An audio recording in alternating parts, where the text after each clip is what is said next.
আসসালামু আলাইকুম। ওয়ালাইকুম আসসালাম। ভবানীপুর যুবকবৃন্দ পক্ষ থেকে যে বৃক্ষরোপণ কর্মসূচি গ্রহণ করা হয়েছিল সেটা রমজান ভাইয়ের চলো পাল্টাই মাধ্যমে প্রোগ্রামের মাধ্যমে তা আজকে আমরা বৃক্ষরোপণ করেছি। আমাদের মাঝে রমজান ভাই উপস্থিত আছেন এবং গ্রামের যুবকবৃন্দরাও স্বতঃস্ফূর্তভাবে হাত লাগিয়ে এবং গায়ে গতরে মেহনত করে গাছ লাগিয়েছি আমরা এই ঈদগাহ প্রাঙ্গণে, প্লাস কবরস্থানের চারপাশে গাছ লাগানো হয়েছে। টোটাল মিলিয়ে প্রায় 150+ গাছ লাগানো হয়েছে আজকে।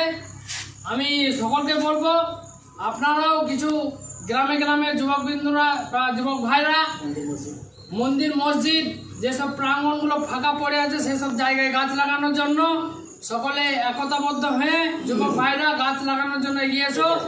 এবং গাছ লাগানোর জন্য যদি কোনো রকম হেল্পের প্রয়োজন হয়, সহযোগিতার প্রয়োজন হয়, অতি অবশ্যই আমাদের রমজান ভাইয়ের সঙ্গে যোগাযোগ করবেন। চলো পাল্টাই উদ্যোগ থেকে গাছ লাগানো হয়, গাছ বাঁচানো হয় এবং পরিবেশ রক্ষা করার একটা প্রয়াস তিনি নিয়ে নেমেছেন। চলো পাল্টাই, চলো পাল্টাই, চলো পাল্টাই।